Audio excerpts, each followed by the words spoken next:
Make sure y'all hit that like and subscribe button. Go ahead and tell them what we're doing. Sarah, you said you wanted to take some of these pepperonis outside? Yeah.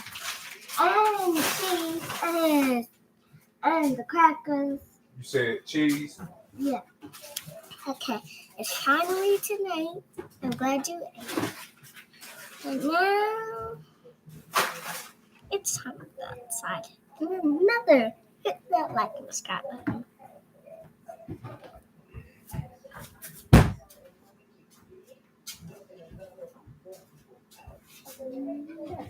Get your blanket together. Okay.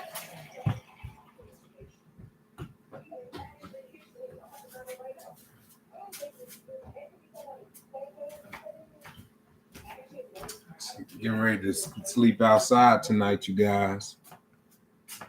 Hurry up, Sarah. Speed it up. I got my cover.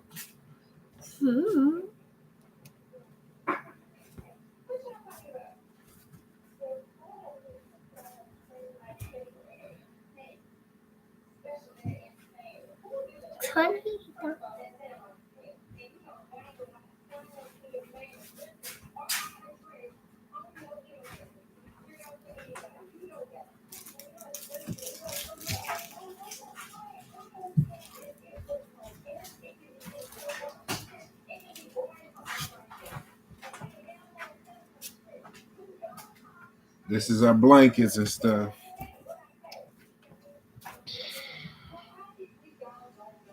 Now, Sarah, I'm gonna go ahead and head outside, okay? And you're not going to bring me inside? Yeah, because I gotta go set up outside. And I need you to make sure we got everything. I'm gonna come back and get you.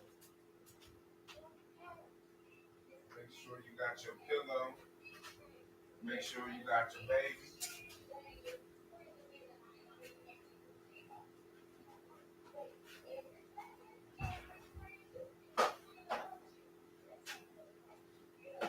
Sarah, come open up this back door for me.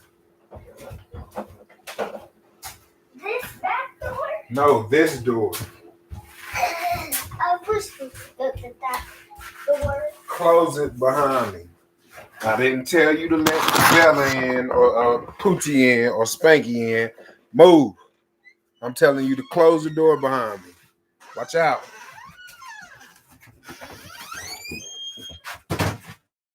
Hey, everybody. We outside with it. We outside tonight. Uh-oh. Can't drop my dag on TV. Now hold up.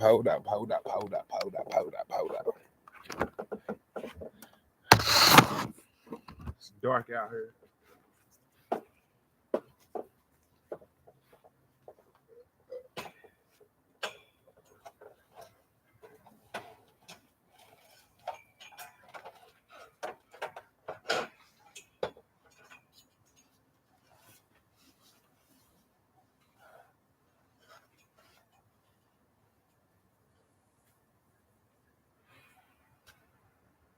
Hold on. I need my flashlight.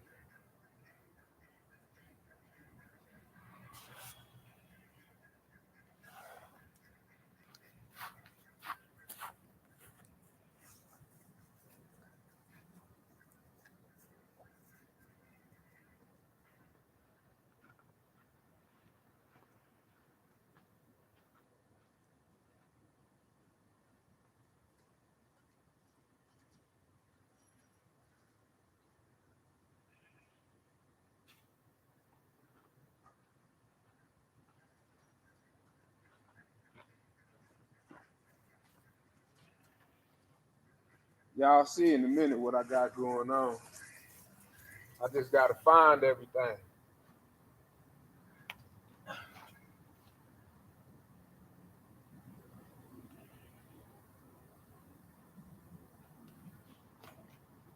I'm going to go back in the house grab Sarah.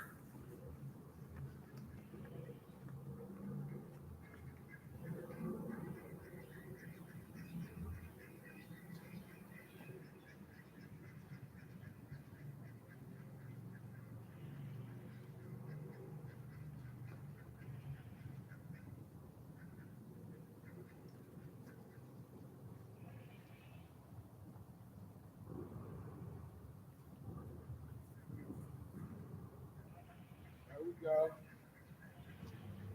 There we go.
You ran right past Silk.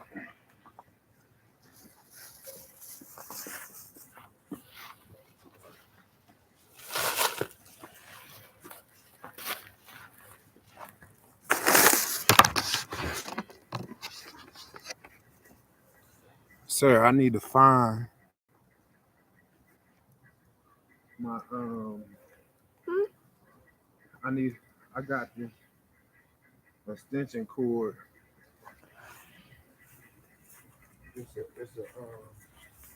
I think I know where you put it. Yellow. No, it ain't no better where you looking at. Is it in here? No, get out of there. Hey, hey, hey. What up, Detroit? Miss Jenkins Toya. I just met dude. He cool. So what up with you, Teddy Martin? Tell them what we doing. It's tonight, and this is the final. We got lights around. Now we're gonna let the animals up. So nobody Okay, Emily. I hope you have a phone. It's night. Stop, Bella. You see, I'm in real far away. That's why you can't see me. I miss you guys too. We had to look for something, and I saw him hiding it. Who are you? Oh, Spanky. Oh, Spanky. doing here? Cat. Who are you?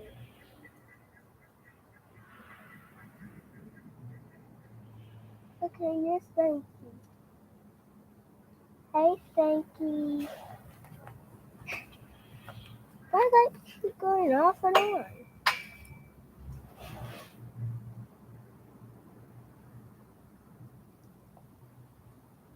Oh, here's Spanky.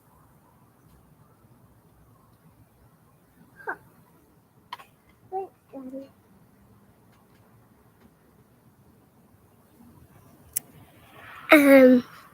See, we have to turn the lights back on Spanky. And this is the final touch. We have our covers, we have the lights around, and that's it. And possibly my dad's gonna be in the TV. We can watch something. Bugs are biting you, and you have to go pee. You just get off the trampoline and get some toilet paper, and that's all you're gonna do. Or I'll go down there by myself and get me some toilet paper. Finish talking to them while I'm doing this. And you can see how the nature, you hear the cars, and that's all you gotta do. And you see all this beautiful stuff, and you can see everything. You see that white thing? That's my dad.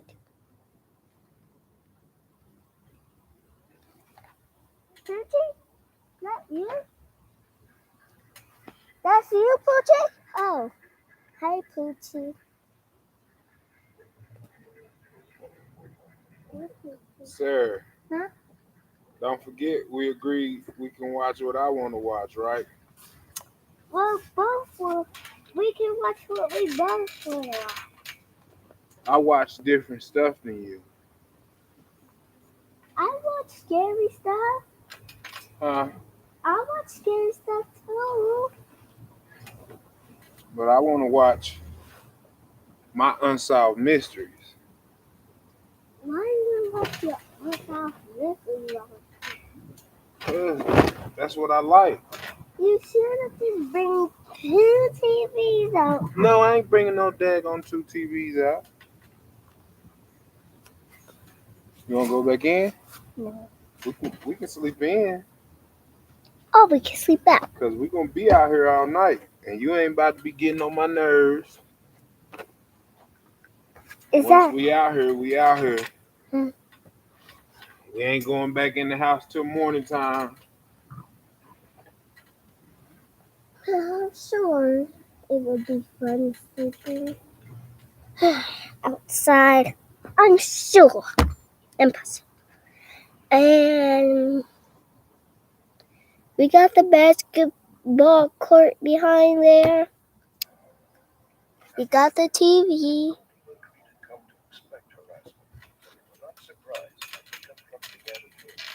And we got Poochie, Nini, Sugar, Blue Arrow, and that's it.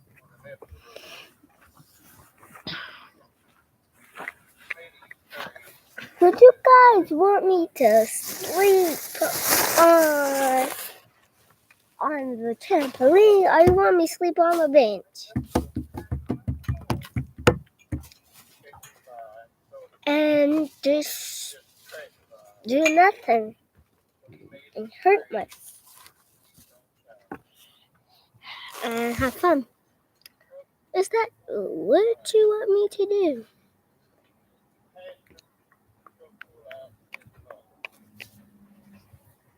But Daddy, Yes. after your mystery, can I watch something? After your mystery, can I watch something? We'll see.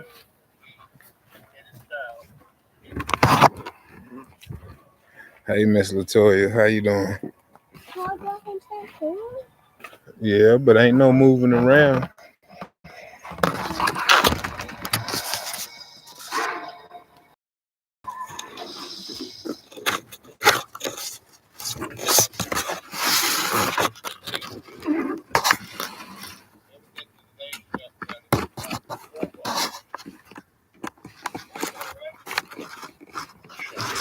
Hurry up.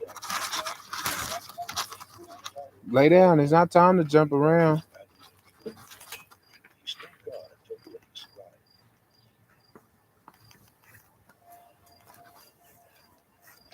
Chief Deputy Sheriff Doyle Hoffman arrived a few minutes later. He began an investigation that consumed the next several days. When I got up there, I found Deputy O'Neill Moore dead. Deputy Creed Rogers all shot up. A black truck. Creed, he described the truck. Sir, Right down to the last detail. I got to run in the house, okay? And I immediately put out an APB on that. Okay? Yeah. That's Ain't like scared, is you? 30 or 45 minutes. Just go They watch called me from my office. Watch something like what? nothing like this, because this is just a story. So this is what I like. You know what? If you want to, we can go back in the house and you can sleep in your room and watch whatever you want on your TV.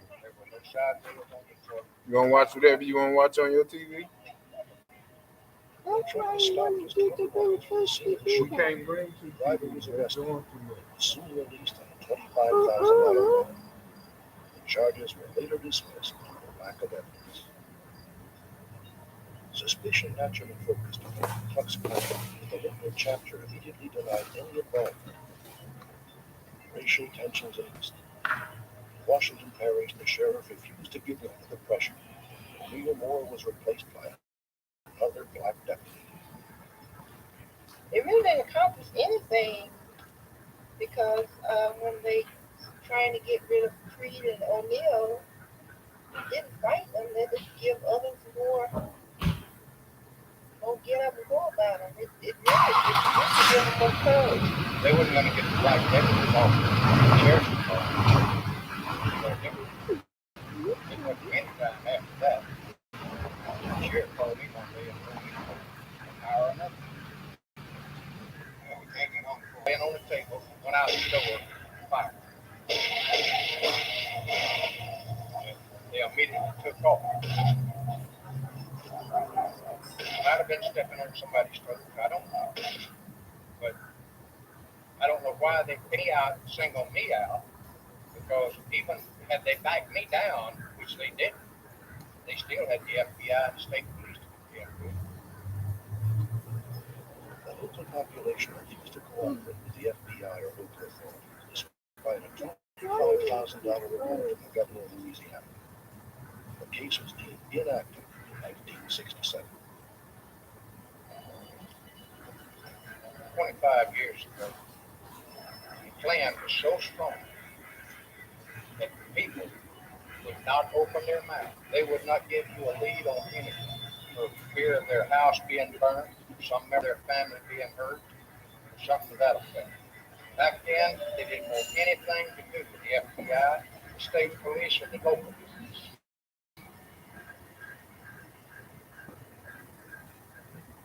In June of 1987, the FBI field office in New Orleans was contacted by one informant and received letters from two other anonymous sources. They claimed to identify the people responsible for O'Neill Moore's murder. As a result of this new information, the case was reopened. One of the two letters is very specific on identifying individuals that were in the pickup truck and the getaway of the pickup truck involved. We have looked at the three individuals specifically mentioned in this anonymous letter, have interviewed their families or anyone that may be associated with these three individuals. Let me write this down now. The FBI does not currently have enough information to make any arrests. However, they do believe that the killers belong to the Klan. We feel that it was members of the Ku Klux Klan that took part in this shooting, and they did it on their own. They didn't allow other individuals to have knowledge of what they were going to do.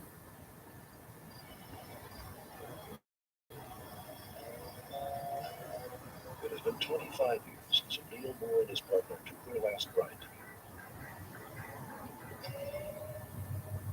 Creed Blacker refused to be frightened away from his chosen career, and in 1988 he retired as a full captain of the Washington Parish Sheriff's Department.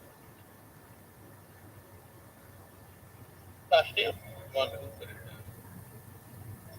it. And that'll be with me forever. Could have done that. You know, when people try to kill you and you haven't did anything to them, that never be. Sometimes you want to just still out. You still want to try. Bad people. I think that a lot of people that was involved back then are getting on up in years, like myself, and they don't want to go face the Almighty with that on their conscience. And I think before the final day, somebody's going to get it off of their chest. The death of Neil Moore was a crime against every American. That his killers are still at large, and for 25 years is a further affront. Their capture will not ease the pain felt by Neil's family and friends.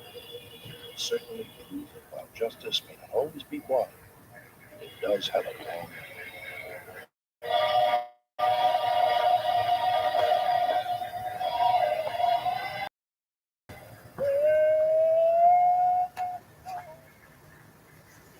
We return. The story of a remarkable dog helped save the life of an epilepsy victim by predicting her seizures. I'm currently out of the office, focusing on a little blue sky thinking. I'll be taking meetings with family and friends. And checking voice as my activities permit.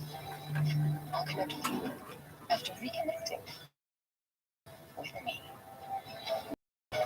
Get 1.9% APR for 36 months on most 2023 Cadillac models. Visit your local Cadillac dealer today. Eric has been acting strange lately. Just the other day, he was totally checking out this girl on the street. And then we're just chilling at home, and I see him smiling, staring at his phone. Even in bed, I catch him daydreaming. I know it's not about me. Is he cheating on me? Is our relationship over? I can't shake the feeling that he's hoping. You okay?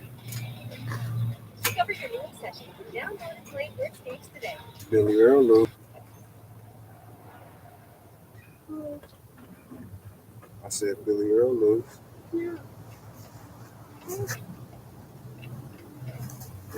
GMC Serum hands-free driving.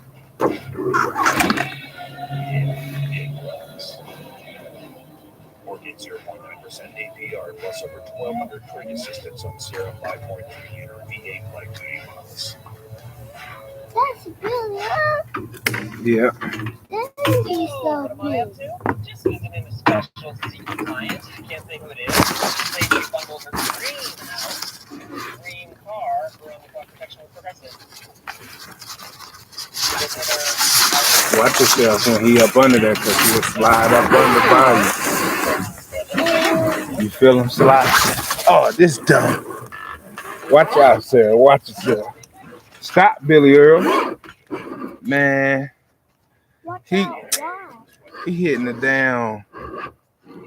Cause he put stop, Billy Earl.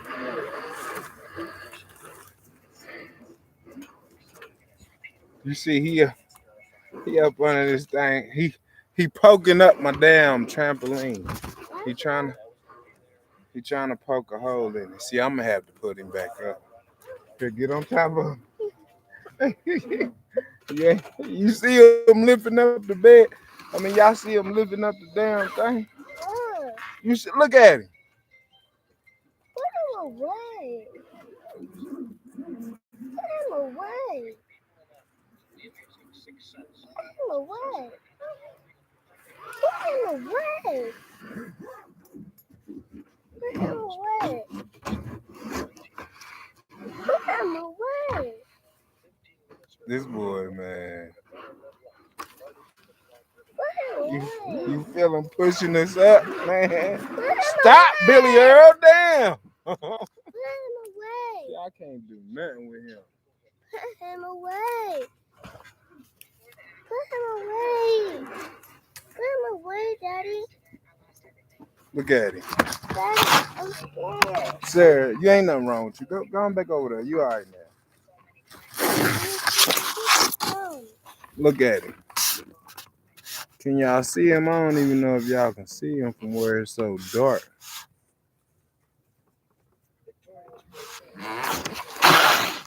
Can't even chill in peace, man. I thought we was going. We is gonna have fun. But he's ruined. He ain't ruining nothing. He'll be alright. Do you see how you're doing this? Pictures. Move. You'll be alright, girl. He gone now. Quit worrying about it. Lay down.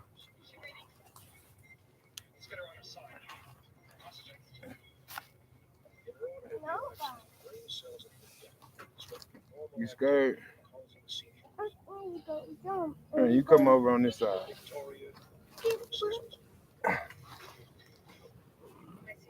They can go and jump in here. Huh? So what, you want to stay on this side?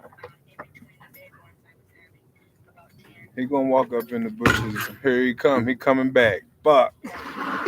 He back. Man.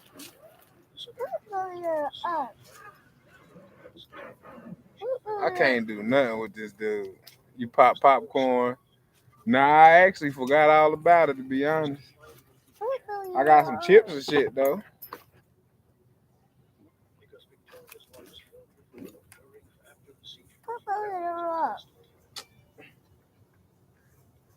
Sure, he'll be alright. He about to go on about his business in a minute. There you go. They'll make you think it's a shark up under this motherfucker. There you go. Yeah, this is Billy Earl lifting us up like this. Put him away, please. This is what's making us bounce like this. Please, just put him away. Yes, sir. Be quiet. Be quiet. Be quiet. Be quiet. He gonna be all right. He gonna stop in a minute.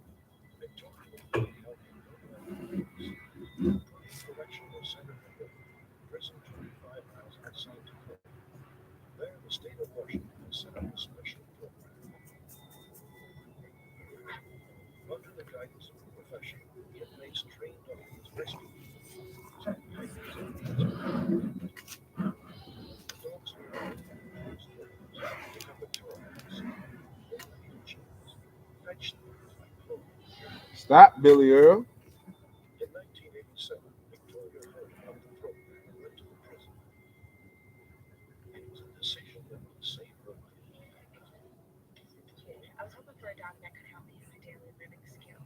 And I was real lonely. I didn't have a life. I didn't have a social life. So I thought that a dog would help.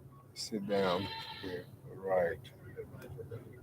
Inmate trainers were working with two dogs with one of the dogs had been chosen for Victoria. When I was out of the program, I ended up having a major seizure. What's wrong? And the doctor originally tried to just He don't want me for nothing. Let's poke it forward. Thing. Go ahead. Slide down there. What side do you want to get on? I want to be with sister. I want to be with you. You can, but you still got to pick a side to lay on. You want a snack? I want on this side. Stop, Billy Earl, down. This is him right here. This is him trying to butt his head up. Oh, poor Sarah can't have fun.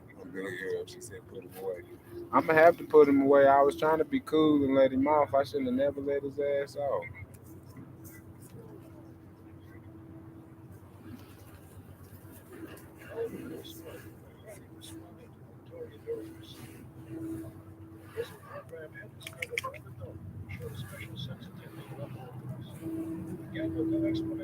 This mug, man. I can't stand his old voice.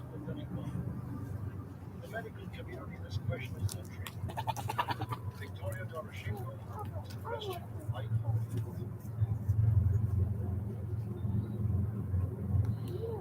Australians with Victoria for a time on Lance Island. Senior city was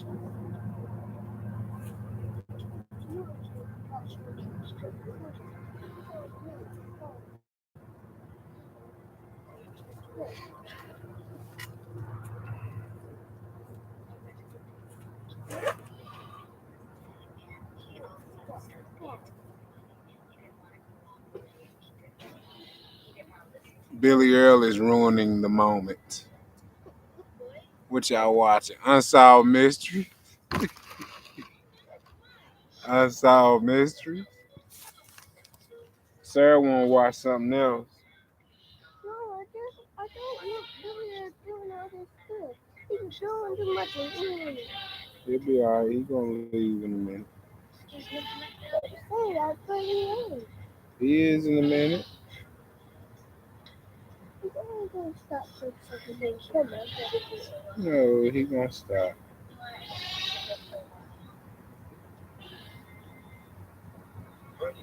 You always get lucky. You need to come up here and pick a side that you're gonna lay on.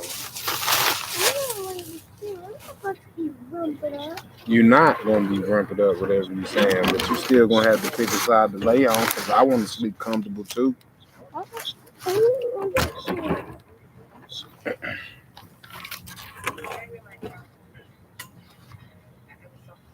Look at Billy Earl over there. Look at him. Look at him. Look at him. Look at him. That's what I told you. Oh, no.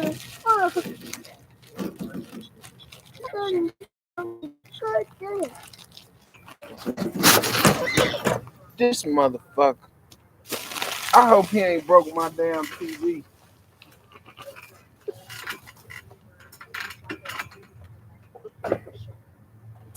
Sir, shut that shit up. I don't want to hear that.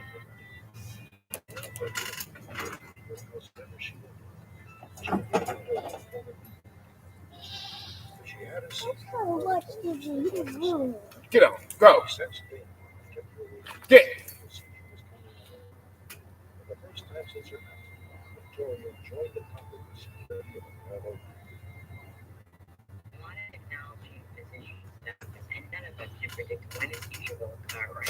Keep on. He chilling.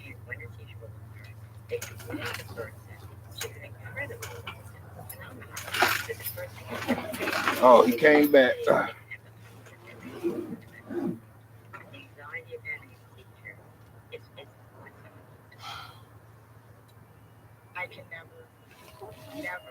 He gonna relax in a minute.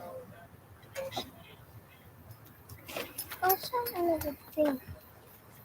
Huh? Another thing. What? I'll probably go much funny. We are. Oh, he trying to jump up on the trampoline. Get out of here. See, that's what I told you. I told you. The Epilepsy Institute has received reports of 15 other who seem to be able to predict epileptic seizures. Sir, 6 of these animals came won't from you the hush? National Center for Living. You don't got nothing to worry about. Nothing's wrong with you. You worry, but nothing's wrong with you. Relax. Watch the TV. No explanation is necessary. You want to watch something different? Particular unsolved mystery. Huh? Next, This will make me think worse. Girl, you be all right.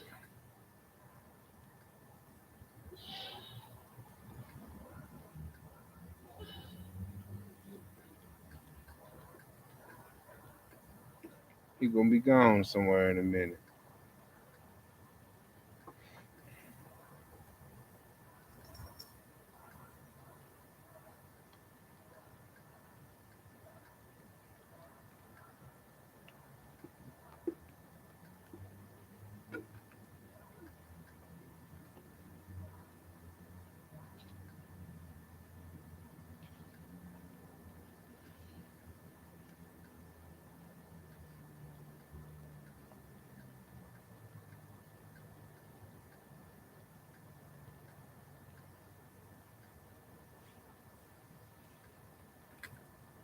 What you want to watch? Oh, no. You don't watch a scary movie? Hmm. Hmm. Try not to look at it. Keep looking at him, the more it's going to do bad stuff. Girl, he not worried about you. Are you crying? No, I'm just trying not to. You crying not? You trying not to what? Cry? No, I'm not trying to look at him. You not? Why you not trying to look at him? Because the more you do, the more he try to get up here. So you see how he's looking at me?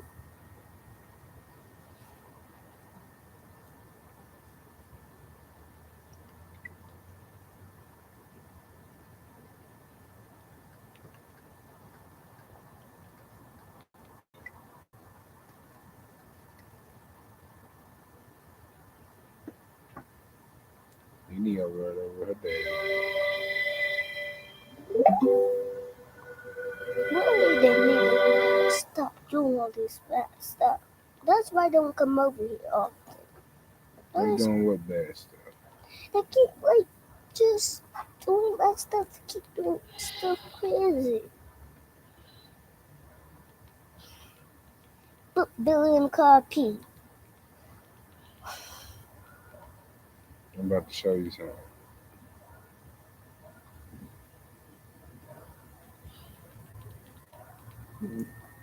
So it's this thing that live in the woods, right?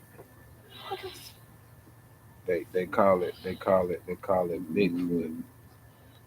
everyone knows that? You know who Bigfoot is? Yes. Bigfoot 1, 2, 3. No, I don't think you know who Bigfoot is. Look, come over here. He is alive. Hold on, let me see. I thought that was in the 9. You said you bet that was in the 90s. This program is about unsolved mysteries. Whenever possible, the actual family members and police officials have participated in recreating the events. What you're about to see is not a news broadcast.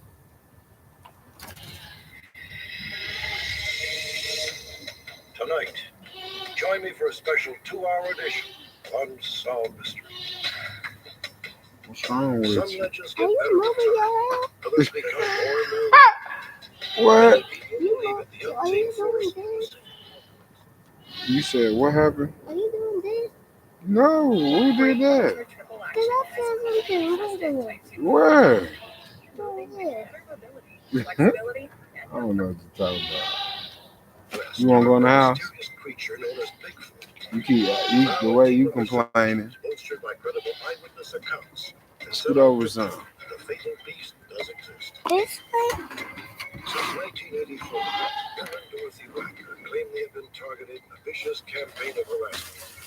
Anonymous Go over phone that way, but threatening just go notice, over here. burglaries, and even violent assaults. Get this In out, this son. most bizarre case, everyone is suspect. And we need to even get up the under Wackers this. themselves. Christine Reinhardt needs your help to find her husband. He disappeared from a Colorado motel on August 31st, We need to get up 1993. under this. 2 weeks later, he was apparently spotted on an Amtrak train, disheveled and disoriented. Christine is convinced that he is suffering from amnesia, that he has no idea who he is or where he lives. Are there angels on earth watching over us? Good. You'll see the compelling accounts of the two women who came face to face with death and So what you think miraculously about survived. Join me in this very special edition I thought it of was going Unsolved to be Mysteries. Then the blue come over here. Just rubber up here. So it didn't hurt you? Yeah, but it wriggles me. My family does my family. They're allergic to cats. And my own auntie, her other name, we got two tails. So her name is Cece. She's not allergic to cats. Who's that doing that? Because I know Billy is not. Here's some scratching under here. I don't know, but I'm getting sleepy.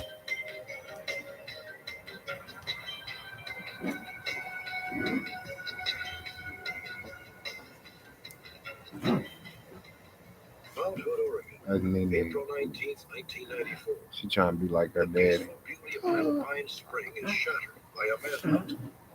Copy, contact team. I understand your latest coordinates. We're closing It in on the is a fugitive. mountain. I tell you what, lift up. In the air is a helicopter equipped with a sophisticated Lay on thermal that. imaging system called FLIR, forward-looking infrared. Here's our target. Slide up on it some more. Some more. Go up some more. But this manhunt is different. It's a training exercise. Now, Even the fugitive is a I'm getting ready to go to sleep. a stand-in, as it were, for the elusive All legendary right. creature known as Bigfoot. Now, you remember what I told you. You hear me? Bigfoot, You hear me? Yeti, Sasquatch. Uh-huh. No matter what this beast is called, many But believe that you if ain't gonna he put exists, Billy he's a out. missing link No, I ain't between gonna put him up. See, See what? that's what it's The doing. training exercise was sponsored by Well, Oregon-based you'll be group, alright. the Bigfoot You Research really think Project. I'm gonna be alright? I know you're gonna be all right. I know you're gonna be all right. Do you want to go in the house? You don't want to capture it. You don't want to shoot Huh? it. In the ultimate fight, Okay, it's we're to discouraged. do something like what Jane Goodall did. In other words, to find And one, that's what they know for see we sure. can communicate, That's the problem. have it lead us to others, and then bring in the right people, totally responsible people, scientists, show them what we find, and document the whole thing, of course. That was fun. There go my content creator. See, look, Billy Earl laying down. I told you. Told you. And there were dozens of plaster Don't be casts worried of for nothing. photographs showing large humanoid footprints. Yet for every person who believes Bigfoot exists, you'll find at least two who say that the films and the footprints alike are merely the handiwork of pranksters in fur suits. Is Bigfoot real? An elaborate ongoing hoax. Yes. Have Adriana Well, ever even put hoaxes are makeup usually on you based on while you something. were asleep? Through the years, I don't think eyewitness so. accounts have consistently described a very Think human-like animal. about that. He Put walks makeup upright, on an you. almost comical gait, and steers clear of people, See how unless they you happen look. to invade his turf. See, the But even sky those was who claim they run across I Bigfoot have a water. say he's a harmless and somewhat scary-looking Bigfoot.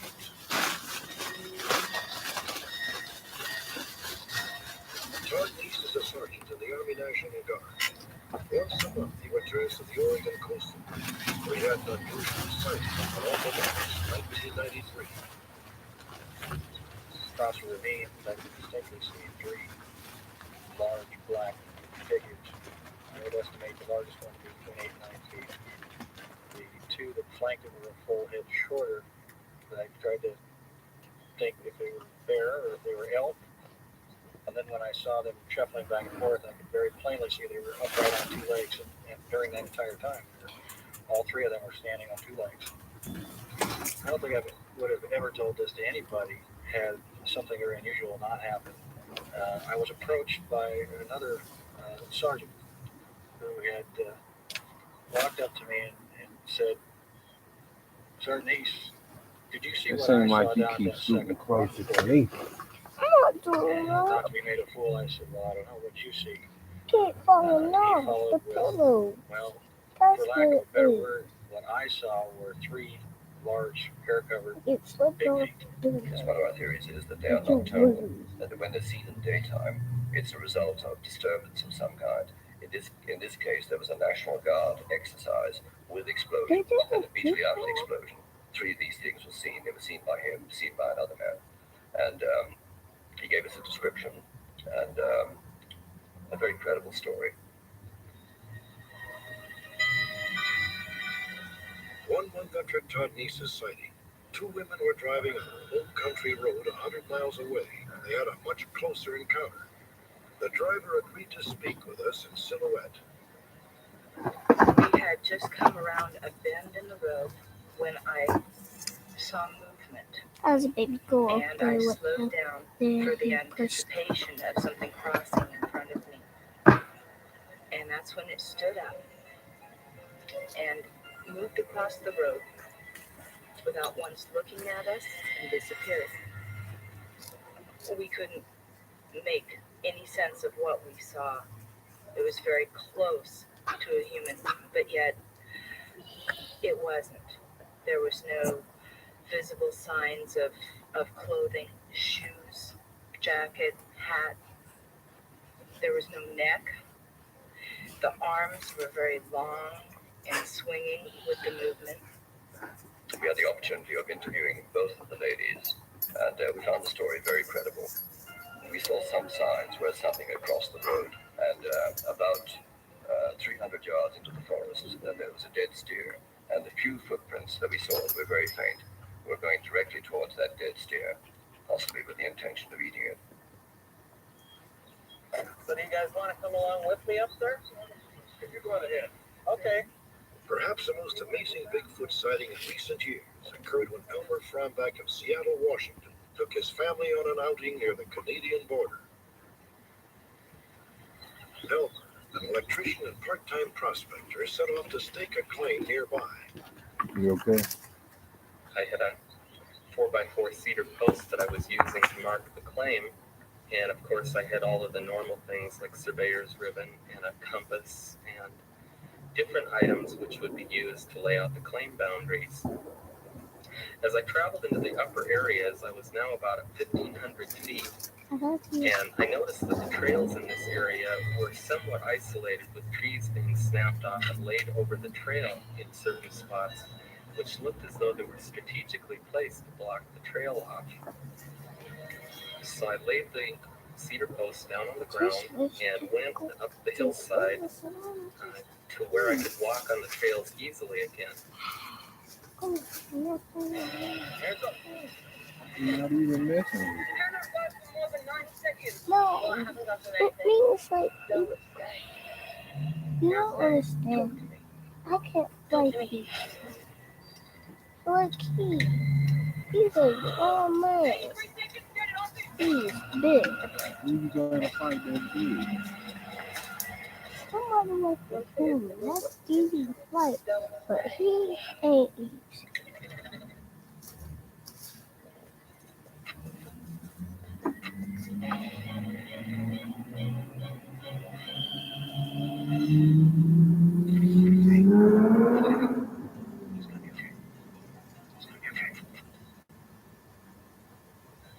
To where I could walk on the trails easily again.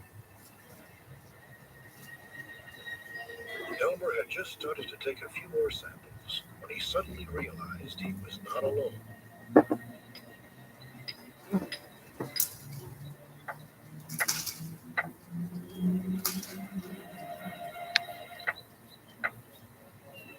As I walked around the hillside, the pounding seemed to cease for a short period of time, and then it resumed again, and I thought, maybe the boys are up here playing a trick on me. All right, you guys, it isn't funny.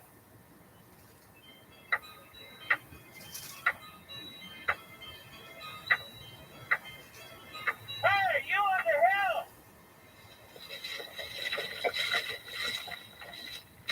I thought at first I had triggered an avalanche of some type, until I saw a big black hairy mass right behind all of those rocks and twigs. And then I began to wonder, is this a bear that I'm seeing? Or is it something else? And at that time, I kept thinking in my mind, I've got to find a way to scare it. And I fired a shot above its head, and it turned just slightly, and then proceeded to walk down the trail as though I wasn't even there. And as it walked away from me, it took perfect human-like strides down the trail, only like a giant man.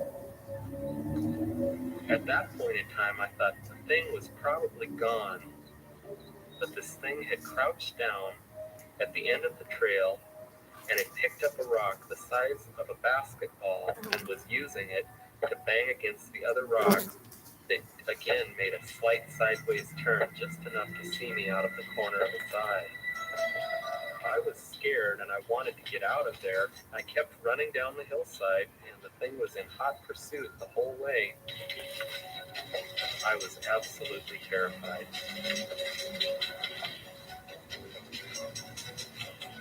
And I had a hard time figuring out how that thing could cover so much area, or if there were actually more than one of them there. Never been more scared in my life.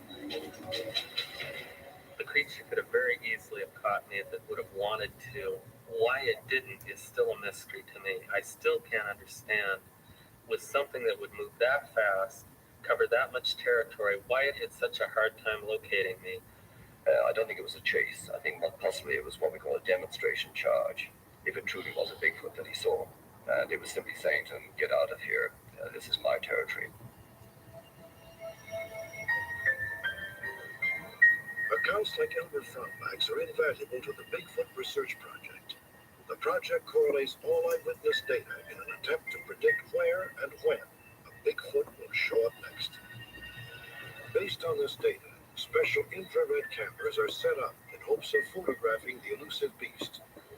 But even credible photographs might not convince the skeptics. Noted anthropologist Dara Swindler wants to see tangible proof. I'm amazed through all the years that various people that have been hunting Sasquatch through the years have not really found any what we call bone or dental evidence of the creature. That to me would be very satisfying. You can talk to people who lived out here 50 years, never found a dead bear, never found a dead cougar, a dead deer, maybe. But when something dies, it's eaten. Just as in East Africa, when a 8-ton elephant dies, in 72 hours it completely disappears. This is nature's way. I would still like to see some, what we call teeth and bones. I would think it would be only logical to suspect it. That we might, by this time, would have found some more concrete evidence of their existence. Does a lost species roam the Pacific Northwest? If so, there are a lot of people who are very interested. Some, like Peter Byrne, want to find a Bigfoot alive. Others want a specimen dead or alive. The eyewitnesses we interview hope that the scientific community takes notice before it's too late. It's not just to validate what I saw, but I think it's important that these creatures are still out there, that they need to be protected in some way, that they need to be understood and studied. There was no aggression at all here. One I told you And I the bugs believe get to that messing with it is up to us to protect it. you. Learn all we can And about leave it a little and breathing leave spot it for you alone. to breathe out. What I saw there was a living creature and not some figment in my imagination. Modern science hasn't absolutely proven by a dead object that this thing exists. But I tell you quite frankly, I've seen one. I know it exists, and there is no doubt in my mind. Next, a determined wife crisscrosses the country in search of her missing husband. Perhaps you can help.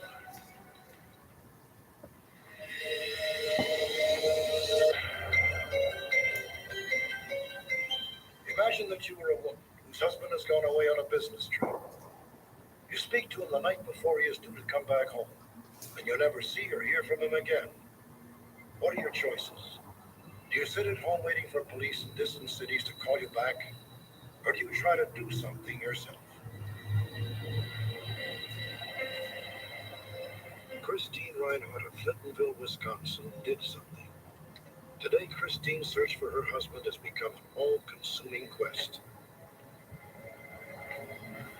Hello. Hi.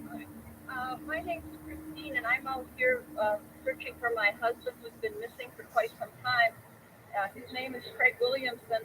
I've reason to believe that he's suffering from amnesia and may have been on this interstate corridor and perhaps caught a ride with a trucker. And I'd like to put this up in your window if that's possible. Someone might see it. Sure. Oh, I really appreciate that. Thank you very much.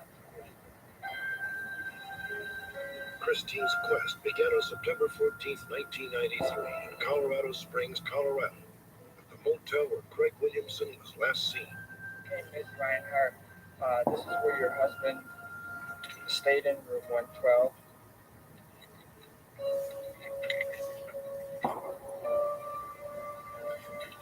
washroom here. All the stuff was in here, and he had a book here on the sink. Okay, this is the room he stayed in. Over there on the chair was his luggage. It was unpacked and open. The bed was made. Looked like it was not slept in. Had there been any like signs of struggle in the room? No sign of struggle at all. It looked like someone just left and walked out.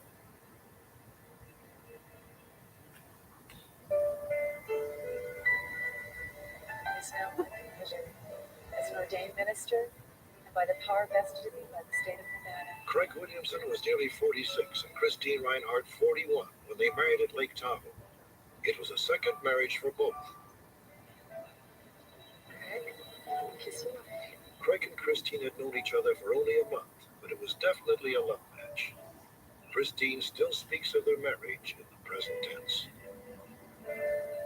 Being married to Craig it may be a cliche to say it's like a honeymoon, but it really is, because he's the most sincere, caring, loving person.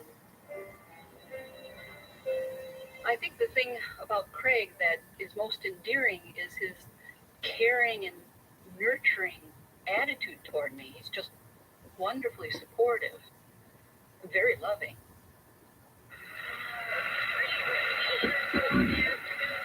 Craig and Christine bought a farm in Wisconsin, Christine's home state, and undertook an immediate renovation.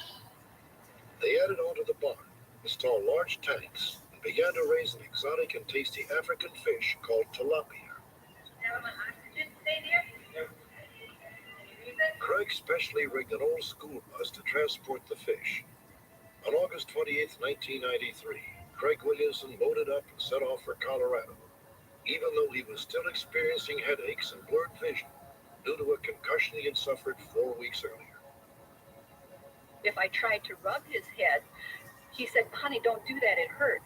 And so I know he was still suffering from it, because he would still, I'd say, "Do you have a headache?" And he'd say, "Yes," but he wouldn't admit it. But I'd catch him taking aspirin all the time. In Colorado Springs, Craig rented a car to use for business appointments. At 9 p.m. on August 30th, the night before he was to return home, he and Christine spoke for the last time. Craig was 1,000 miles away from the farm in Wisconsin when he disappeared in Colorado Springs. The next day, his credit cards were discovered at a market in El Paso, Texas, 675 miles south. 2 weeks later, in Juarez, Mexico, just across the border from El Paso, Craig's rental car was found abandoned. Once again, there were no signs of foul play.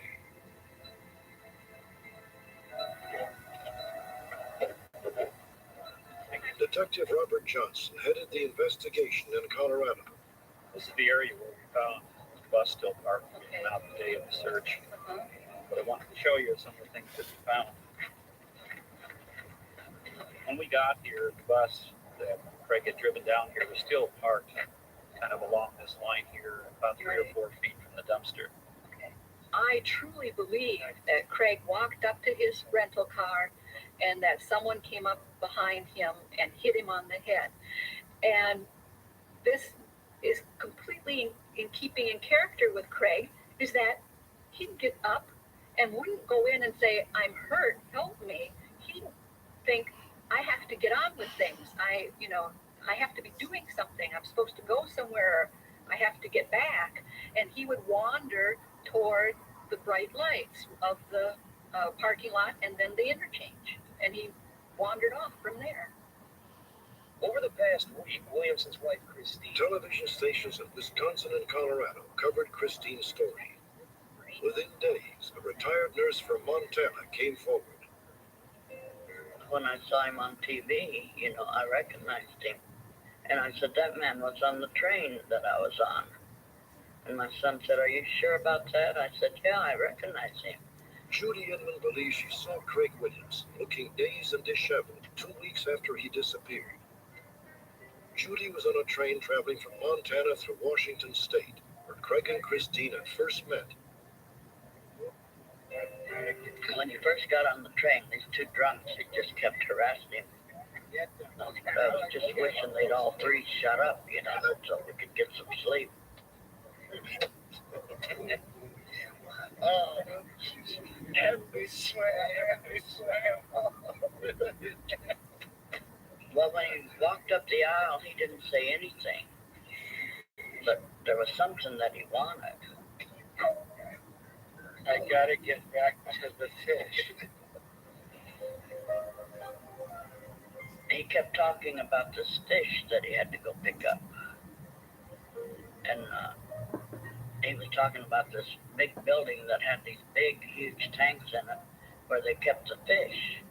How are you going to catch this fish? These two drunk guys asked him, well, where do you have to go to catch that fish, He said, well, you wouldn't find a fish like that around here.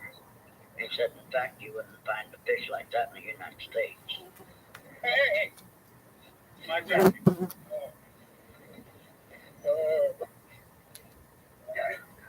I gotta get back to the fish. That man definitely had something wrong with him. He was absolutely not drunk. And I knew he was not mentally retarded. There's a difference between someone that's mentally retarded and someone that's drunk and someone that has a head injury. And I knew that he definitely had some type of a head injury because I've taken care of patients like that. I knew that was Craig. I knew it. And the fact that it was on Amtrak and it was heading toward the Pacific Northwest, I knew that was Craig. There was no way anyone could make up the types of things that Judy Inman said Craig was talking about. I packed up everything that I would need, packed up a suitcase for Craig in the outside chance I would find him, and went to look for him. Christine set off on a 6-week odyssey, paralleling Judy Inman's train route from Whitefish, Montana to Portland, Oregon. She photographed every train station along the way. On December 26, 1993, Christine met Judy Inman in person for the first time and showed her the photographs. This is another one of the train yards. There's really nothing much around there. It's pretty empty. Then there's this one. You think this is the one? That's the one where he got off. Because it was a small building? Yeah, it was small and it was this color. This is the one where he got off. Judy had identified Wishram, Washington, near the Oregon border. Christine believes Craig might have mistaken Wishram for Washougal, a town where he had lived in the 1980s. Craig's son plastered the area with this poster, but no new clue surfaced.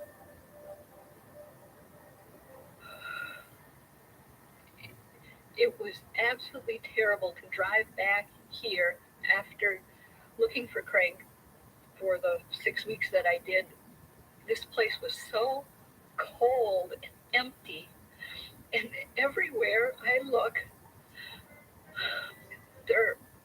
things remind me of Craig all the time. Behind me, Hogarth. Today, Christine Reinhardt has no choice but to sit at home and wait. The farm is closed. The fish tanks are empty. But Christine will never abandon her quest. I can't give up. I will never give up. I will just constantly look for him until I die or he's found. Those are the only two options. I know he's alive. And I know someday I'll find him. The trouble is I don't know when. And I just have to keep hanging on. The hardest part is hanging on. Craig Williamson is 49 years old, 5 feet 10 inches tall, and weighs 190 pounds. He has gray hair and blue eyes. This is television footage shot in Wisconsin in February of 1993. Some of these will be filleted out in our processing plant. Some will be delivered to the East Coast as live whole fish to the Oriental market.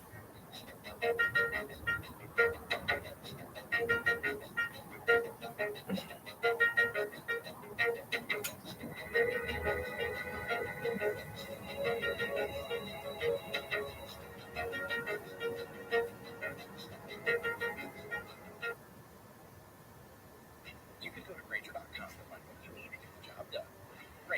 supplies and solutions for every industry.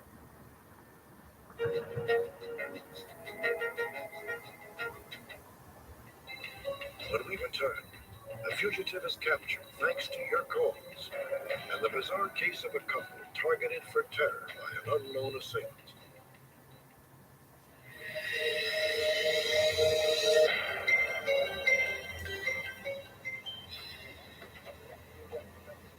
This is 36-year-old David Vieira. He is charged with the murder of his wife. On April 16, 1994, Vieira was arrested in Montreal, Canada. The 108th fugitive captured thanks to your calls. His long, troubling odyssey began some 20 years ago on a small island in the Atlantic Ocean. David Vieira grew up on St. Michael, one of a group of islands west of Portugal known as the Azores. It was there in 1974 that Vieira married his 17-year-old cousin Alice, who lived in New Bedford, Massachusetts. David and Alice eventually settled in New Bedford. Within a year, Alice was pregnant. Their marriage went off pretty good, like maybe I'd say about the first couple of months. And then, already he was already starting with her. She couldn't wear makeup. She couldn't do anything. He was very jealous, very possessed of my sister. By 1981, My damn tooth hurt. 3 children. As the years went by, David reportedly became abusive. About to go give me some Tylenol. He used to always say, "There's no other woman in my, for my life like you are." And he always had threatened her that if she ever decided to leave him for anybody, that he would kill her. But we never took it seriously. Alice and David Alice began to see another man. And David Vieira would not let her go. He allegedly began to stalk Alice at work and at home, night and day. On July 25th, 1988, Alice was at home with her boyfriend when David apparently snapped.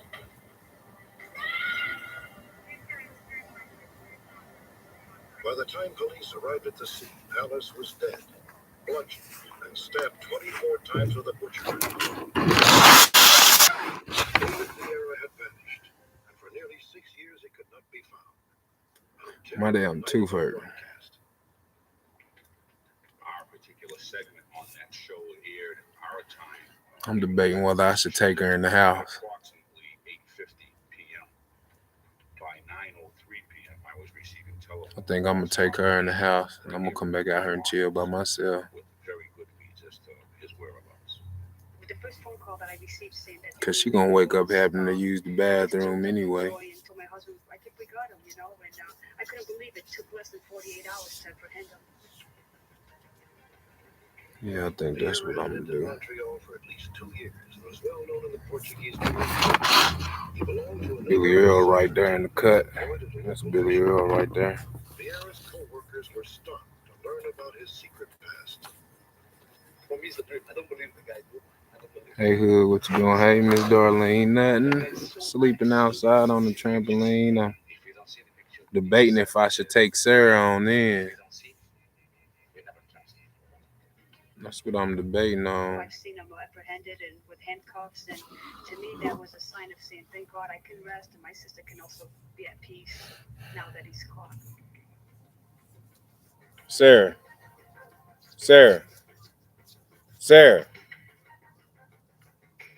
Shit, she knocked out.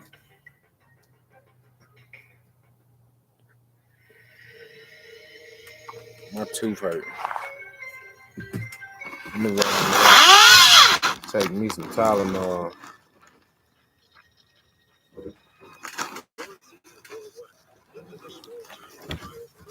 Look how I'm pulling her over here to me. I'm gonna go ahead and take her in the house. Look.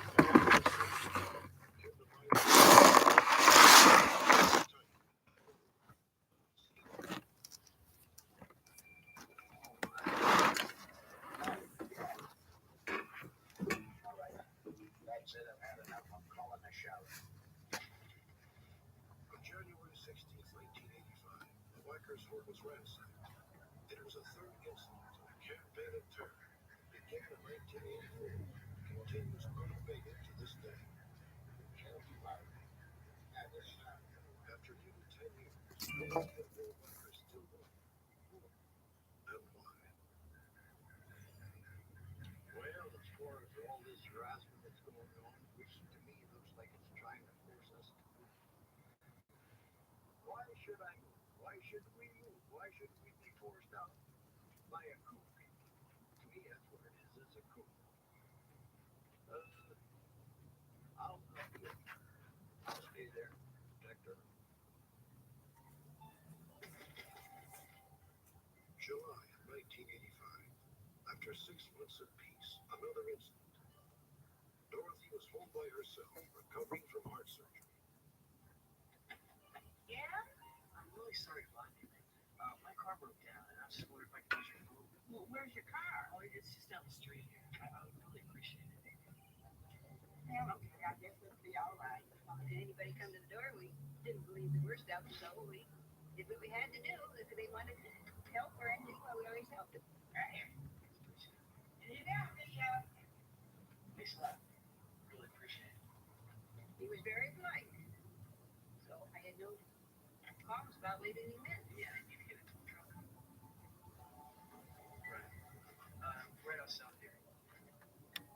He was talking on the phone, but like I say, I didn't pay no attention to him. I don't listen to people's conversations when they use phone. And he said thanks very much, and that's the reason I thought he'd left. You're welcome.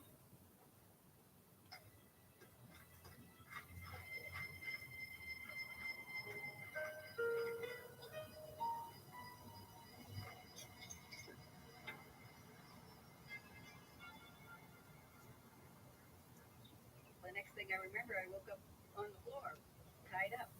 He hit me in the head, and he hit me alongside the jaw. Finally, when I got over towards the kitchen window there, it was open. I got the neighbors to hear me over there, and they come over. Bill returned home to find his house swarming with police. Fortunately, Dorothy was not seriously injured. She's all right. Bill did discover that some personal possessions were missing.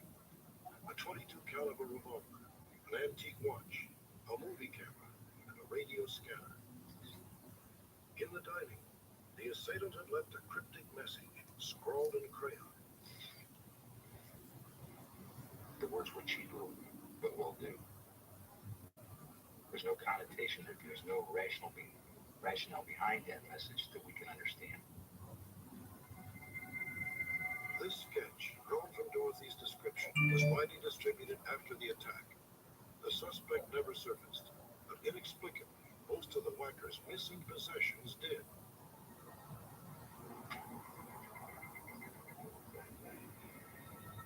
Bill says that about 4 months after Dorothy was assaulted, the revolver turned up on the front porch.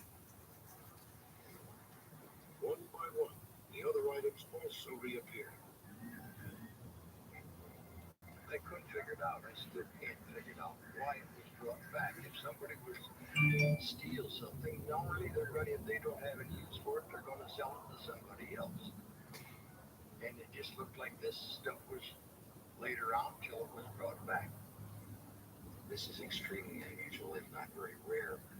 In all my years in law enforcement, I have never known of a gun being returned after it was stolen. Meanwhile, the unseen tormentor had launched a new pattern of harassment. Hello? Sometimes he wouldn't say anything. He just breathed real deep. And then the next time, I knock you in the head, lay you out, do this to you and do that to you. I was angry and I was scared.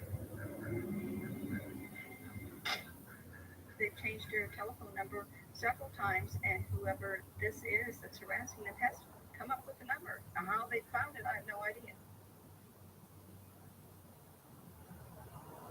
According to Bill and Dorothy, the phone calls never let up, and the mysterious assailant soon escalated his campaign. I would be sitting there watching TV or reading or whatever, and always after dark. You know, the driveway side of the houses where it first started, they would bang 5-6 times real hard. I don't know, but I'm darn sure going to find out. Yeah. About this guy. No, man, I don't want you going out there. Got rush outside. Never see a thing, never hear a thing. Never hear a car. Never hear a noise whatsoever. We got to the point that we figured that we needed some kind of security light outside in the front, which we put up. It wasn't too long after that we had a note on the front porch that says your lights are a laugh. Periodically, other notes have shown up on the Wacker's front porch. Some are probably threatening, others simply mocking. It was a disturbing onslaught, but at least the Whackers had tangible evidence to present to the authorities. It would appear that the person that wrote these notes may have been using the opposite name. They used to write to somebody used to try to conceal their own handwriting pretty clearly. To date, we have found no fingerprints or any other more material on the evidence missing.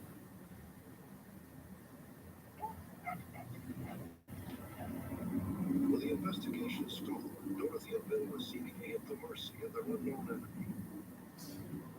He struck again on October 27th, 1993.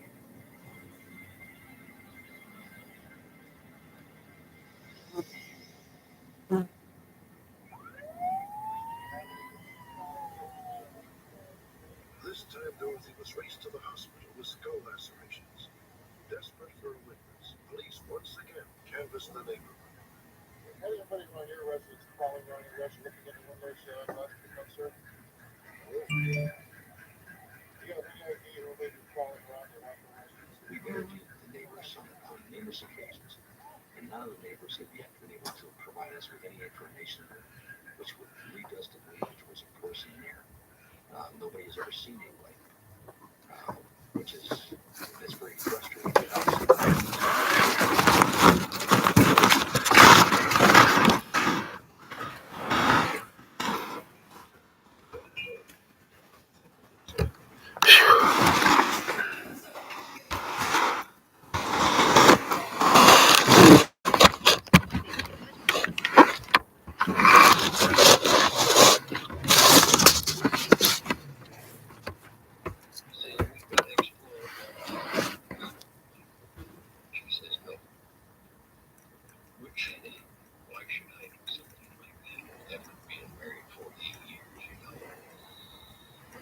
You're right, Miss Darlene.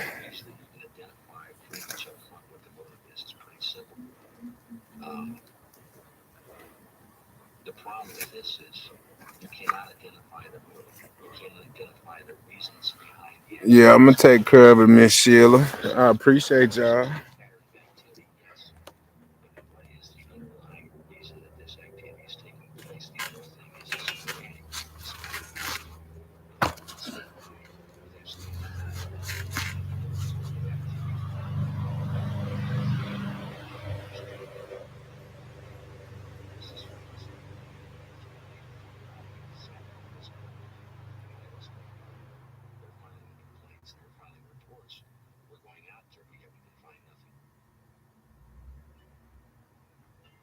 In November of 1993, Bill and Dorothy took matters into their own hands.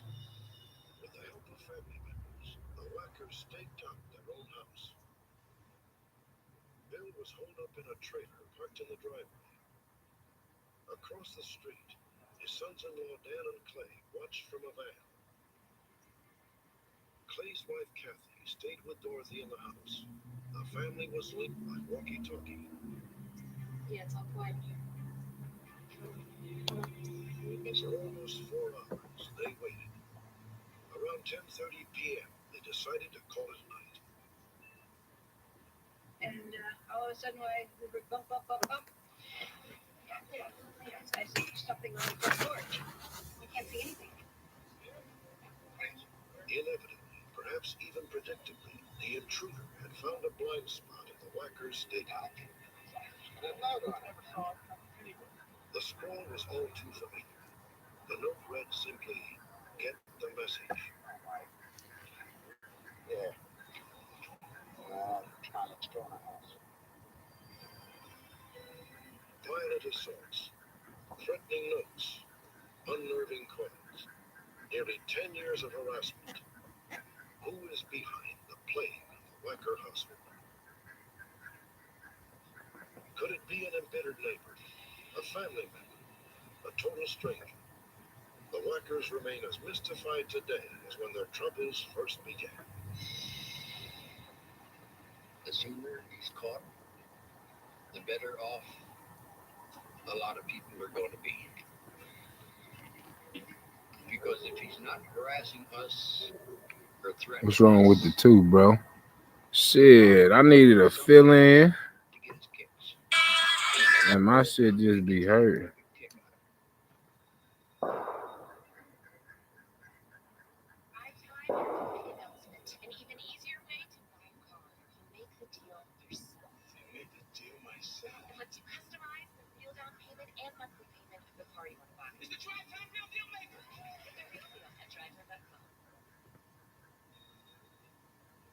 Next, authorities need your help to find a deadly arsonist.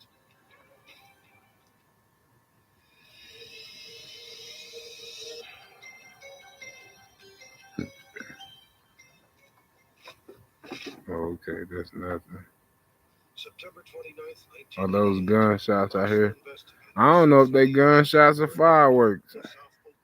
section of Dallas, Texas. To be honest with you. 5 children had died as a result of the fire. The authorities wanted to know why. The house belonged to a woman named Molly Jordan. The victims were her great-granddaughter, 2-year-old Jasmine, and 4 of her grandchildren: Jamal, 6, Erica, 9, Bernard, 16, and 18, Jasmine's mother.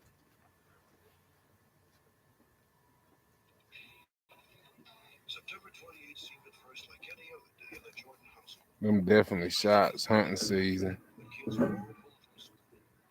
Their grandmother, Molly Jordan, We gonna see. Molly worked back-to-back 8-hour shifts as a nurse to support the 6 children.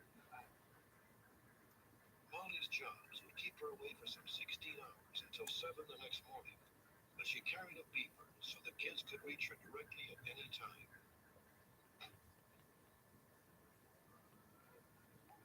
Around 3 a.m., Kendrick Jordan, then 10 years old, awakened to the sound of his brother Bernard talking to someone. Bernard had apparently become deeply involved with a local drug dealer. I was walking to the refrigerator and I saw the drug dealer Bernard talking to him. With Bella. Hey, Jesse. Bella around here somewhere.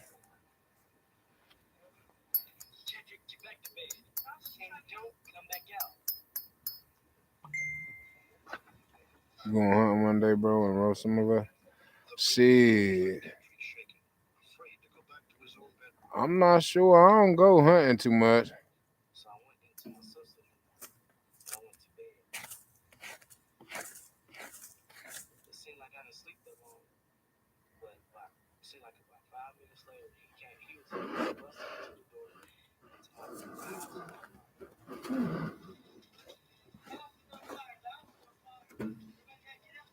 Billy Earl out here being retarded. Just call the doc, give him your exam, and tell him you need antibiotics. Call in for 2. I'm gonna see what's up. Hey, Miss Pickles. Look at Billy Earl. That's him lifting me up like that. Oh, bastard.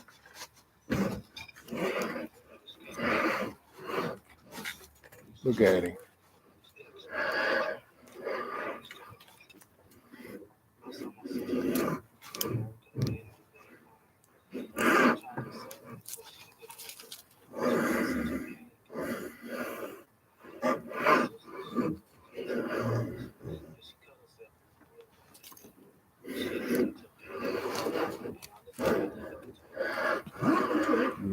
some Benadryl. Give me something. Billy, a while for that. Billy sleep. No, he the one who lifted me up like this. By the time firemen arrived, flames had engulfed much of the house. All 6 children were trapped. Repeated attempts to break down the front door failed. Inside, a couch had been propped against the door, holding it closed. He want to lay with you. Nah, you can't do that. Adrian, sorry you ain't feeling good. Thank you. I'll be all right. Chance of a quick rescue. The precious minutes dribbled away as firefighters fought their way through the iron.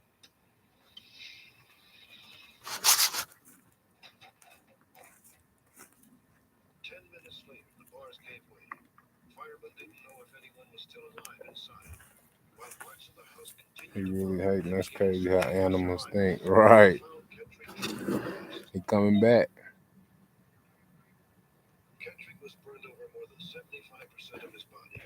Dougie Trajordan Or survived but jail. was not alive. I miss She these was outside reported the next day live. in the hospital. I know, right? I wish I still had my gazebo. That's him. Making my laptop slide and shit. At that very moment, Molly Jordan was rushing home from the hospital. She had been called by a relative who said I'm only going to start that doing she this would with be my able to son. visit. I'm going to buy a tent. Yeah, it's very peaceful and relaxing.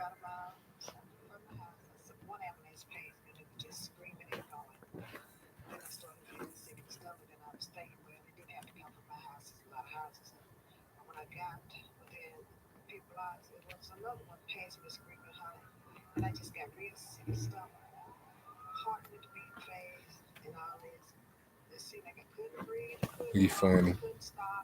His ass worse. Once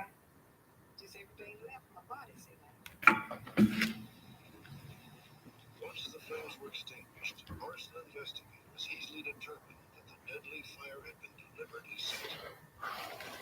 In the main living room, we found a gasoline can that had been there during the fire. And later on during the investigation, Jackson did find samples of flammable liquids that he reported from over the cell fire. The investigators soon pieced together what they believe are the events that led up to the fire. People would come to see payment from Bernard, wanted him to come outside. He did not come outside. They set the house on fire to get him to come outside, and unfortunately, the whole family got caught in the burning cars and didn't come out. So we have an act of arson that resulted in 5 murders and severe injury. Police now believe Bernard piled furniture in a desperate attempt to keep the assailants out of the house. Instead, both the couch jammed against the front door and a love seat wedged behind the hallway door trapped the children in the house. The arsonist probably entered through this window, one of 2 not equipped with bars. Other animals up, yeah. Most of them, not all of them. We did come up with one name, one individual that was supplying the drugs to Bernard. His name was Curly. So you know my life is black whole male, time. 5'10" height, weighed about 160 pounds. We never have found Curly or any of his friends, but Curly is known to have bragged about setting the fire. 3 days after the tragedy, some 2,000 people gathered at Carver Heights Baptist Church to mourn the loss of 5 Jordan children. In the 5 years since, Kendrick Jordan, the lone survivor, has endured a dozen operations, including the amputation of both legs. Kendrick is now 16. Prosthetic limbs have allowed him to walk again. After the fire, an outpouring of contributions from Grandis community eating. Hey, Mrs. Rao, how you doing? to move to a new home in a different part of Dallas.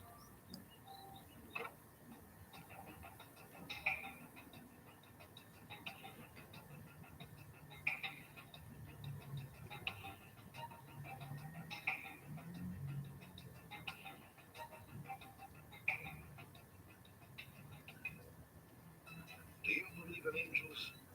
Hear the incredible stories of 2 women who believe celestial intervention to save them from certain death. In California, police are searching for an unknown witness who may have vital information about the murder of a deputy sheriff. Until poignant stories of lost love. In one, a Hey, woman wait. battling a fatal illness. If you keep scrolling, you'll miss out. Lost sister. In the other, Linda Abby's search for her birth parents has taken her into the unfamiliar world of the About to go live. Are you ready for your birthday? Do you have plans? I don't got nothing specific planned. Ain't nothing specific planned. I'm just shit. I'm thankful to be alive to see it, but other than that, hey y'all, we live on TikTok. Billy Earl done got his ass back over here on this bullshit.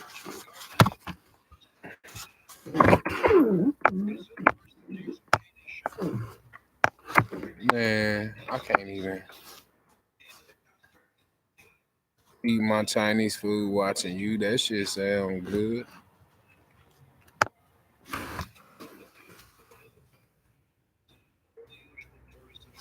I wish I had some Chinese food.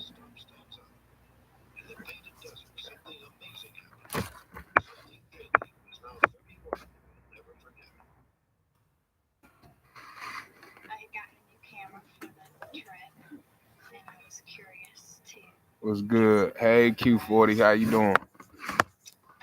What up? What up? What up? What y'all got going on?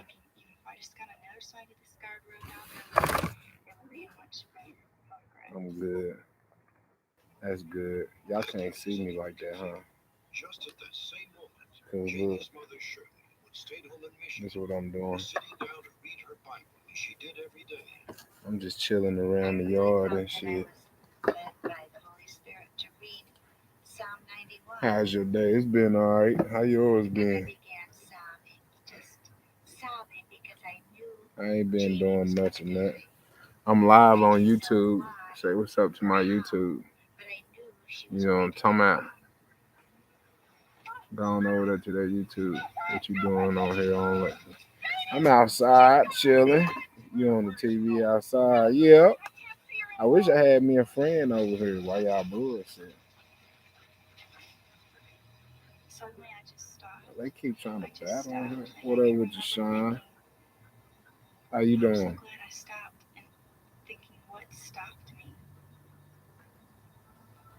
Damn, everybody trying to battle tonight.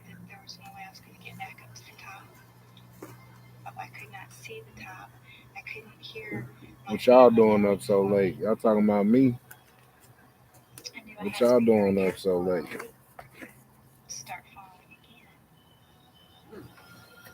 Y'all see all these battles? These people trying to battle me and shit. I'm a great yourself. I'm alive. I can't complain. What? For to make another baby? Oh shit. Maybe. Maybe not. Trying to get rid of a headache. Shit, I'm trying to get rid of a toothache. I know the feeling.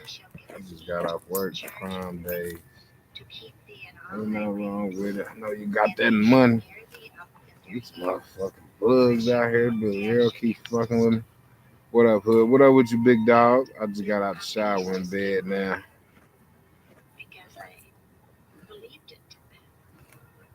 We can practice making one. Oh, y'all crazy. Y'all crazy. Hey, friend. Hey, Blessed 23. Take a shot, you'll be straight. Shit. I don't want no look. I don't want no look at hey good hood gang thing. Hey Millie, how you doing? You the one with all the money shit. I wish. Hey Angie, how you doing?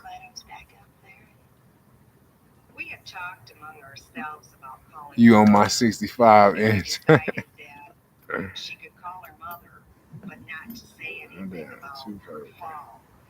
What up, cuz? What up with you? How you doing?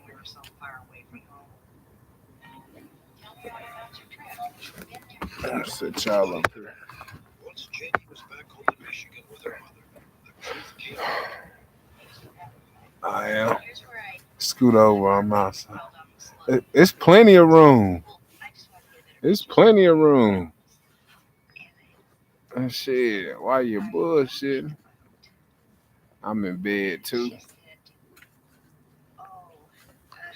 She wasn't supposed to tell. When did this happen? I sent you something in the message of the cartoon. Remember that night I called to tell you everything was okay? I have to check it out, big dog. Damn, everybody in their feelings tonight. I don't know what for. I don't know what for. Might as well get out of that. Ain't no money in it. Shit. I'm trying to play. Hey, y'all know what? YouTube. I'm going to get up with y'all in a minute. YouTube, I'm going to get up with y'all in a minute. I'm finna go live on Facebook.